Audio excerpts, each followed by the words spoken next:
Number 1. The haunted origins of the Ouija board. Yeah, let's just start strong with the board game that literally tells you it's going to contact the dead.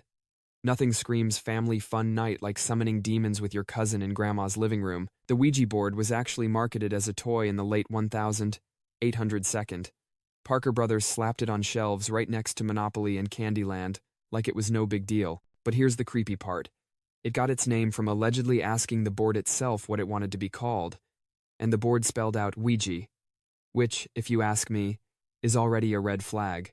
That's like asking a random stray dog, "Hey buddy, what should I name you?"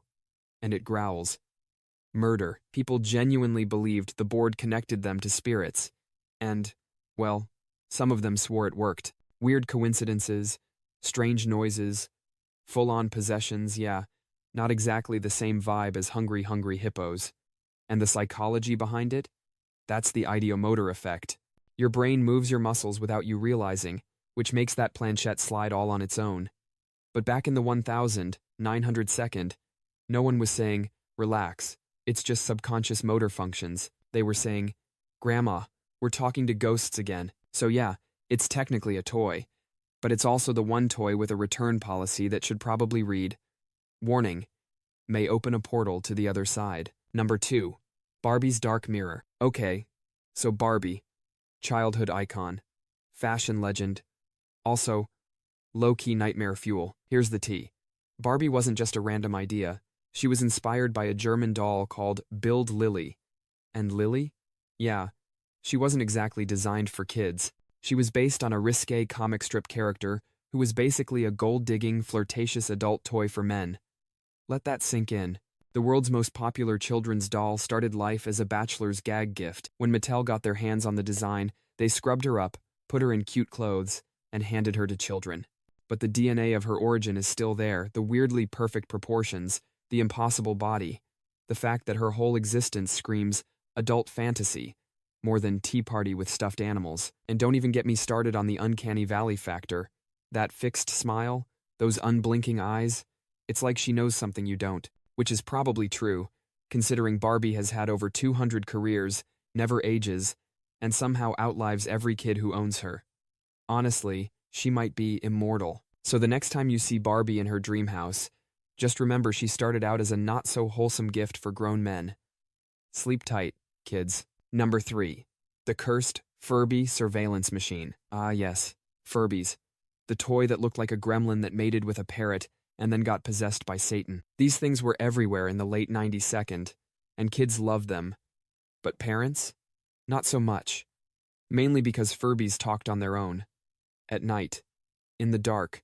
When no one touched them, rumors spread that Furbies were secretly recording conversations and sending them to the CIA. I wish I was joking. Some government agencies and hospitals actually banned them because people thought these creepy furballs were corporate spies. In reality, they weren't spying, they were just programmed with a bizarre mix of gibberish and learning behavior that made it seem like they understood you. Basically, they were glitchy parrots with a horror movie script. Oh, and did I mention that if you remove the batteries, sometimes they'd still make noises? Yeah. Imagine putting one in the closet and hearing a faint robotic, "Me love you." At 2 a.m., that's not a toy. That's a cursed object. So yeah, Furbies weren't just annoying. They were the closest thing to bringing a possessed doll into your kid's bedroom. And honestly, I still don't trust them. Number 4. The Jack-in-the-Box jump scare. Alright, let's talk about the toy that single-handedly traumatized toddlers for centuries, the Jack-in-the-Box. Who thought this was a good idea? Hey kids, turn the crank, listen to some cheerful music, and then bam. A clown explodes in your face. That's not a toy, that's a baby's first horror movie. The creepy roots go way back to the 1502nd. The first Jack wasn't even a clown, it was a devil. Yup, medieval pranksters would carve little demon figurines into boxes that would spring out and terrify people. Over time, the devil mellowed out into a clown or jester, which honestly is barely an upgrade. Because, let's face it, clowns aren't exactly cuddly. Psychologists even point out that the whole thing plays on anticipatory anxiety. Your brain knows something is coming, but it doesn't know when. So it winds you up like a stress burrito until POP trauma time. That's why even as adults, you probably get that tiny jolt of dread when the music slows down and you're waiting for "Pop Goes the Weasel." So yeah, Parents keep buying these things thinking it's fun. But really, it's a fear conditioning machine disguised as a toy. Somewhere, a medieval prankster is still laughing. Number 5. The doll that never blinks. Dolls. Just dolls. They've been creeping people out forever, and for good reason. In Victorian times, porcelain dolls were insanely popular. Delicate, hand-painted, with glass eyes that seemed way too alive. And those eyes? They didn't blink. They just stared. Always. People believed dolls could actually hold spirits. That's right, little Susie's tea party buddy might have been doubling as a ghost Airbnb. In fact, many cultures have legends of dolls being vessels for the dead, or even curses, which makes sense, because if you've ever walked into a room full of old dolls, you know the air gets about 10 degrees colder, and suddenly you're convinced one of them moved. And don't think modern times are any safer. Annabelle, the famous haunted doll from the Conjuring movies? Real. Except in real life, she wasn't even creepy looking. She was just a regular Raggedy Ann, which honestly makes it worse, because now every cute toy is suspect. So yeah, when you tucked your dolls into bed as a kid, you might have actually been tucking in an evil hitchhiker spirit. Sweet dreams. Number 6. Teddy bears with a dark beginning. Ah, the teddy bear. Soft, cuddly, innocent. Except its origin story is kind of disturbing. It all goes back to President Theodore Teddy Roosevelt. In 1902, he went on a hunting trip where he famously refused to shoot a tied-up bear that his guides caught for him. Sounds noble, right? Well, a cartoon of the event went viral by 1,900-second standards, and suddenly toy makers were like, let's make plush bears named after him. And the teddy bear was born. Here's the creepy twist. Early versions of teddy bears weren't cute. They looked unsettling. Long snouts, glass eyes, and a permanent, I will eat your soul expression. Kids adored them anyway, because apparently no one in 1905 had standards. And while teddy bears eventually got cuter, the idea that this toy was born from a literal hunting trip kinda kills the warm and fuzzy vibe. Basically, your favorite bedtime snuggle buddy? He's named after a guy who almost shot his ancestor. Number 7. Cabbage Patch Kids and the adoption frenzy. Ah, yes. The doll that looked like it crawled straight out of an uncanny valley potato farm. Cabbage Patch Kids were a phenomenon in the 1,982nd parents literally fist-fought in stores to get their hands on these pudgy-faced babies.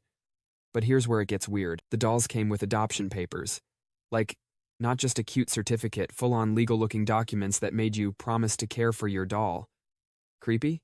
Oh, it gets better. Some parents swore their kids started treating the dolls like actual people, as in, crying if the doll was hurt, demanding it got a seat at the dinner table, or freaking out if it wasn't tucked in. Basically, mass toy-induced child brainwashing. And the origin story? The idea was inspired by old Appalachian folktales about babies being born in cabbage patches, which is already bizarre. Imagine explaining that to your kid. No, sweetie, you weren't born in a hospital. You sprouted out of a head of lettuce. Totally normal. The craze was so intense that hospitals even set up Cabbage Patch Kid nurseries where nurses pretended to care for the dolls. Somewhere between cute and cultish, right? So yeah, adorable or horrifying, depending on how comfortable you are with the phrase adoption papers for toys. Number 8. The original troll dolls. Before they were rainbow-haired cuties in DreamWorks movies, troll dolls were, well, nightmare fuel. Invented in Denmark in 1959 by a guy named Thomas Dam, these dolls were supposed to bring good luck. You know, kind of like a weird little guardian spirit, but the original ones didn't look lucky. They looked like wrinkled goblins who just crawled out from under your bed. Wide eyes, giant grins, wiry neon hair. They were marketed as charming, but they were straight up cursed. Object material. Kids loved them anyway. Why? Because apparently nothing stops a good marketing campaign. But adults at the time? They weren't so sure. Troll dolls were accused of being tied to witchcraft, superstition, even satanic panic nonsense. Parents worried these ugly dolls weren't just toys, they were magical talismans sneaking into their kids' bedrooms. And if you've ever woken up at night and seen one staring at you from a shelf, you probably believe it too.